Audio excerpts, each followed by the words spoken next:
Hello, what's up, what's up, what's up? What's up? Good evening, good evening. Post natin ito sa susunod. Meron ba tayong gustong pag-usapan? Hindi, shoutout muna pala sa ating mga kaibigan, mga nag-comment no, sa mga una nating vlog. Shoutout sa inyo, sa aking pamilya, shoutout sa inyo, no?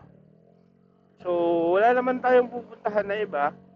Uuwi lang tayo ngayon, tapos, yun na yun, tamang kwentuhan lang. Medyo magaan na ang daloy ng traffic ngayon. Wala na masyadong sasakyan. Wala na kasing estudyanteng pauwi. So, ano na, mabilis na ang biyahe. Pagpasensya niya na, sinisipon ako. Kanina, nag-video ako. Ang ending, wala pa lang, hindi pala nakakonect yung Insta360 sa intercom ko. So, salita ako ng salita, wala pa lang audio. So, hindi na ako nakapag voice over. Na text na lang, text na lang inilagay ko dun sa video. Okay naman. Oo, tanga lang. Sayang, pero okay lang. Ayan. Parang gusto ko i-montage kaso hindi na. Huwag na nga. Ano na lang. So, mag-unbox na lang tayo sa bahay pala. Tapos, check natin yung mga pyesa nating natitira doon. Kailan kaya natin mapapa-install para sa ating Jornino. Wala pa tayong 260mm na disc. Actually, hindi ko pala alam kung kakasya yung 260mm na disc sa 12, size 12 na mags, tas Rizal caliper, or mas okay siguro 220 na disc, tapos 220 na disc tas Rizal caliper. Wala lang, para solid no yung braking system natin. Yung Fino ko naka 4 pot pero hindi pa siya radial, actual pa lang siya.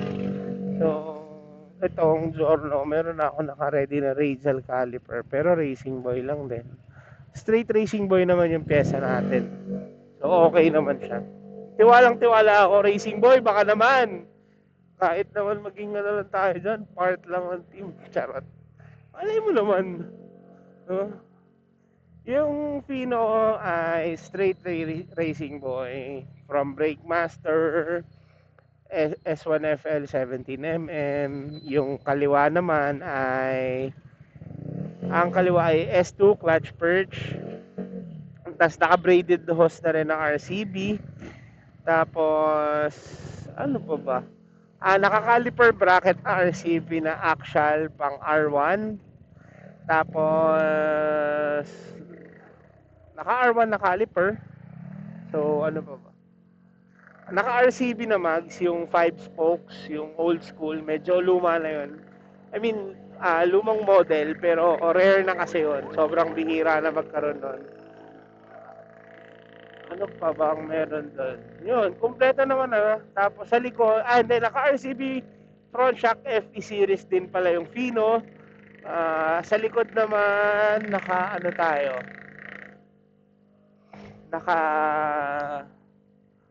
anong tawag dito? Naka Flow Pro na premium series. So, yun, straight RCB yun. Tapos naka Uma na quick throttle. Sa engine powerhouse naman, straight MTRT naman yun, no?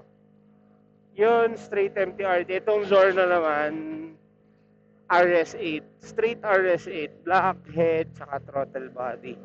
Pero yung Fino, MTRT-X Racing Boy yun. Ito naman, RS8X Racing Boy. No? So, lahat ng brand matatry natin. Malay mo kung magkaroon tayo ng fashion, siya naman yung maging straight JVT-X Racing Boy. Diba? Lahat Racing Boy. Baka naman, Racing Boy. No? Pag di nyo pinansin, Bomex na lang. Joke lang. Hindi. Straight racing boy. Yung Bomex, pwede tayo mag-build ng Bomex sa click, no? Sa click. Kasi bagay yun sa Indo concept. So, yung build ko kasi ngayon, puro racing boy pa lang. Wala pa tayong pang Indo. wala din tayong pang Bomex. Dati akong naka Indo Concept nung click pa yung gamit ko. Nabenta ko na yung click. Yun. Pero Racing Boy pa rin yung nakakabit doon. Malay mo naman matry natin mag-Indo ulit, pero click naman siya. Pero marami pa tayong aasikasuhin. Marami pa tayong gustong i-build. Malay mo, samahan nyo ako sa journey natin, mag-build na mag-build, no?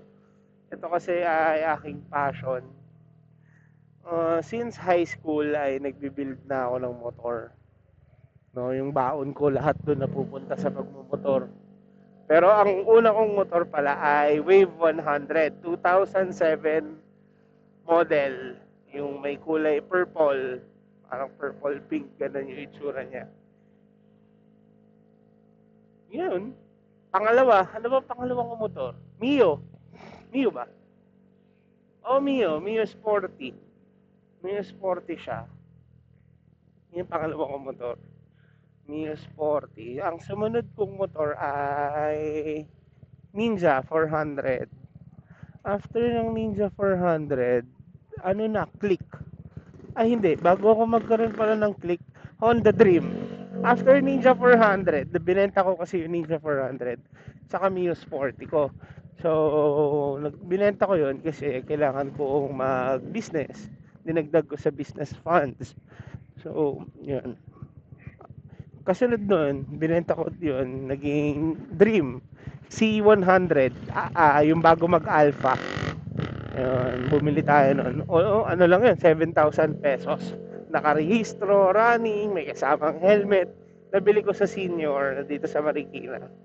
Yan, mababait yun. Nagpalit na sila. Sa akin na pinangalaga yung motor nila. So hanggang ngayon, nasa akin yun.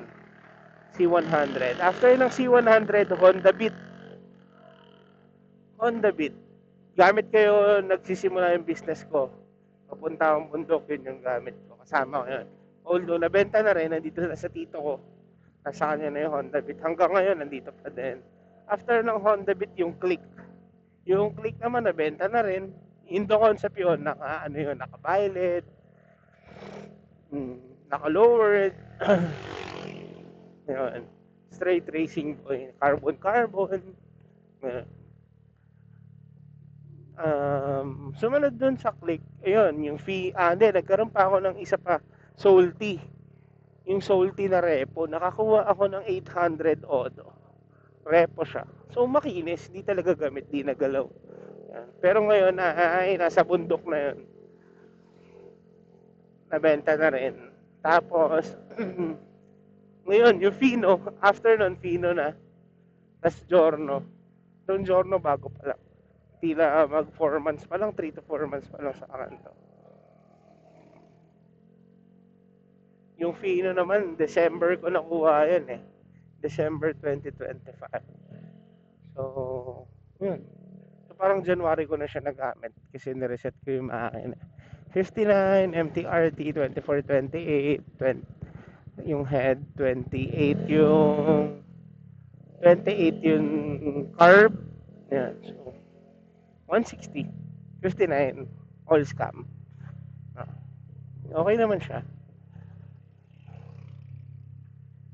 So, ito yung pinagkakaabalahan ko ngayon. Yung Fino kasi sobrang tapos na siya. Kahan na lang siguro, bagong kahan na lang. Although di ko pa pinapalitan dahil di naman ako mag-show. Saka na, okay naman siya, presentable naman siya. So, itong Giorno, patapos na rin to, straight racing ko eh. Harap likod, di ko lang naikakabit pa lahat. Yan. Ano pa ba? Wala na. Dito na ako sa bahay. Yan. Siguro dito ko na rin tatapusin yung vlog ko. Okay. Peace out. Bye-bye.